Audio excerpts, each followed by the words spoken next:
Back at another YouTube video, it's your boy Orion G. Today we're gonna react to WWE keeps making weird mistakes. Let's get right into the video.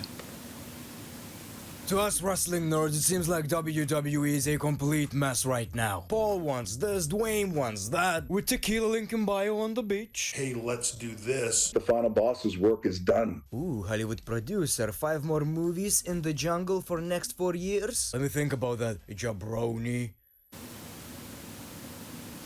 Yeah, I can tease 4 more matches with Cody and Roman and don't do it. False. Yeah, cause he never shows up and he always wants to figure. They always say, oh, he's not. Pretty much, he's just not gonna show up to any of the stuff, even with the feud and everything. Promises? I'll just send them Travis Scott. People have a ton of wild WWE news. Disappointing Seth Rollins faction news, Logan Paul and Stone Cold Steve Austin beef, WWE killing kayfabe, WWE getting cancelled, some backlash stuff, so much more, all on that on greatness of wrestling. People, I think this is gonna be the spiciest greatness of wrestling episode so far. Stay tuned. Welcome back to the channel, ladies and gentlemen. Subscribe if you already didn't. We talk about wrestling, we express our opinions with trying to be reasonable. I think I'm doing a pretty decent job of that, you know. I'm telling you. Most definitely are. That's why I'll be checking out your content. Like it is. If it sucks, it sucks. If it doesn't, it doesn't. If I see overreactions, I call it out, people. I call it out. You know, it sucks to be a wrestling fan nowadays. You're trying to interact with the fan base, but it's almost impossible. Whether it's a WWE nerd, AEW nerd, they talk about the company they don't watch more than the stuff they actually enjoy. I love AEW so much, WWE is the only company I talk about. First of all, I want to talk about this faction, which is obviously the most interesting thing in the WWE right now, but Fightful Select knows that WWE hasn't intended for Seth Rollins, Paul Heyman, and Braun Breaker to be compared to any past stable. That's literally impossible in professional wrestling, but go on. They also say I don't know what stable they'll be compared to. there are no plans to add any new members as of this time. This is very disappointing in my opinion. Not only it would be a great opportunity to build more talent, this does necessarily seem like a faction yet because Paul Heyman is not wrestling, unfortunately. Maybe one day, maybe one day. But you know, adding somebody to that faction adds instant aura to that superstar. Now, obviously, a lot of speculation. Obviously, it could change. It could literally change because WWE clearly are seeing that the fans are, you know, asking for new members. I mean, Triple H spent the majority of his day on Twitter. Stephanie, look at that shit. AEW Defender 69 said. Enlisted is the free brand new online. Come on, really?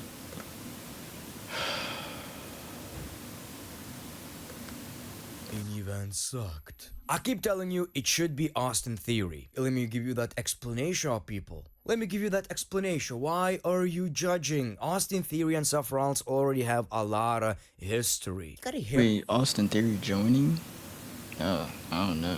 Transplant, didn't he? You know what? I think it's still possible because on Monday Night Raw, during a commercial, I believe, we saw Austin Theory and Grayson Waller. Grayson said, I got a singles match on Raw, finally, and Austin Theory had no idea. Obviously, this tease of this breakup has been going on for like a year or two right now. I remember making a video, Austin Theory is turning face, and that was like a year ago. So I think it's still possible. I've been very critical of WWE's booking of Austin Theory and Grayson Waller. Just a couple of jobbers who are here to take bumps from wrestlers, from celebrities, from your son, kid, wife, whatever. If the whole point is to build the future, Braun Breaker is not enough. We need more members, and in my opinion, it needs to be Austin Theory. Or somebody from NXT, you know. How would y'all feel about Austin Theory being a member of that alliance? Well, I'm not watching the product, so maybe there's someone who really fits into that faction. Also, WrestleBoat says Roman Reigns is scheduled to return to WWE in early June. You know what that means, people? You know what that means? Backlash is happening on May 10th. This means the tag team match is not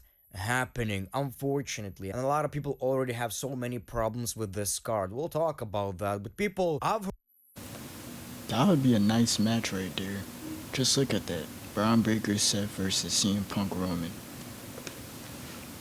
heard reports of Punk working every PLE except when WWE will travel to Saudi. I think we'll get an angle. Good God Almighty, CM Punk's career over. I mean, you probably remember that tweet. So something must happen. As the hottest thing in the WWE right now, they need to be at Backlash. So I'm thinking maybe Sami Zayn versus Seth Rollins, maybe Braun Breaker versus Sami Zayn, maybe Braun versus somebody or Seth versus somebody who, respects Sami Zayn. Maybe it's Jimmy Uso, whoever is friends with Sami Zayn, and that's when we'll get that CM Punk involvement. People, this is going to be a very, very long story, and that makes me believe we are getting new members. Because it just started. I don't believe these rumors. Maybe WWE are not intending it right now. Maybe they'll change their minds, but I believe all of this one day is leading to War Games. And just like I told you, this match seems too big to be on Backlash. Obviously, as a fan, as a viewer, I don't think that way,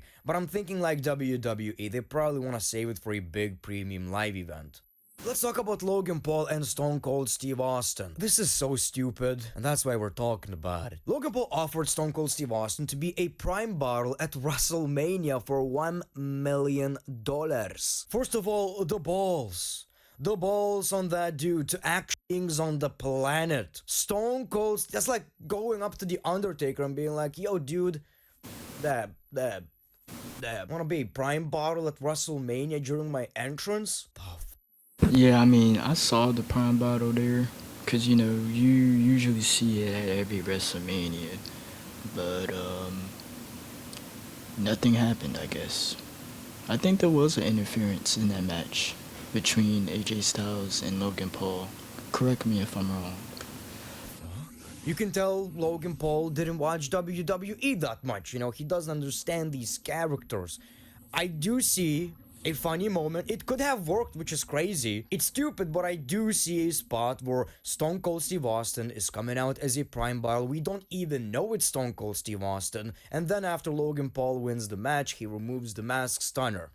That's kind of fun. But it's Stone Cold Steve Austin, people. But Stone Cold Steve Austin responded, and he wasn't too happy. If he said that, I'm not going to call him a liar. And I just thought that was kind of personal business. But so since it's out there, I turned it down. I'm in the beer business. I sell Broken Skull beer. Man, I mean, that would make sense, but that makes sense for him too. Stone Cold Steve Austin has so much aura, and I do feel like that was kind of disrespectful. He should have called Stone Cold Steve Austin or texted before, revealing this stuff, because, he's an old-timer. You gotta respect that shit. You know what, people? I feel like Logan Paul owes Stone Cold Steve Austin an apology. At this point, I feel like Logan Paul has a list of apologies he owes to people. Obviously, we don't know in which tone it was told, but, going up to Stone Cold Steve Austin and offering him $1 million, like he's some kind of come on, dude. One of the biggest problems we have in the WWE is how often they try to break kayfabe as much as possible. Going back to that Rock response on Instagram, just know that wrestling is fake. Don't you ever forget about that. While you're watching it, keep in mind this is all fake, even though the whole point, what wrestling is built on is... I mean, breaking kayfabe, it's not really a problem. I don't think it's supposed to be intentional. Suspending your disbelief. If I'm watching a movie, I keep telling you this, I don't want to see a green screen. Let me imagine that this is real ass shit I'm watching, okay? But from The Rock telling people, remember it's fake, and WWE having a new show on Netflix, which basically is going to be WWE's documentary series, I guess, on them actually working on these storylines, which, in a way, hear me out, is one of the most interesting things I've ever seen WWE produce. Obviously, as a wrestling nerd, it's interesting. It's somewhat even more interesting than the product itself, like listening to wrestling stories, seeing the backstage shit. Like for us wrestling fans, that's exciting. On the other hand, isn't it a bit too much? Isn't it a bit too much? Let us suspend our disbelief. Let me keep guessing. Yeah, because that is being a wrestling fan. Not knowing what to expect next and letting the story build over time. The idea of hearing rumors and trying to come to that conclusion myself. Do I believe that shit? Or Dave Meltzer felt a little bit grumpy? But let me switch sides for a second. A lot of fans are now claiming, oh my god, the crowd are reacting differently to Seth Rollins chanting his name even though he destroyed Sammy because they just killed kayfabe. People, kayfabe's been dead for like 20 years at least. It's not gonna change a damn thing. People know it's scripted. Like, in what fantasy world are you living? For years and years now, people are part of kayfabe, the fans. Most of the time, when they respect somebody, they boo because it's the fun thing to do. Why do you think they boo Dominic Mysterio? They don't really believe Dominic actually turned on his deadbeat. They suspend their disbelief and participate almost as if they are a kayfabe audience. So, I hate overreaction, and you're going to hear a lot about that during this video. I agree.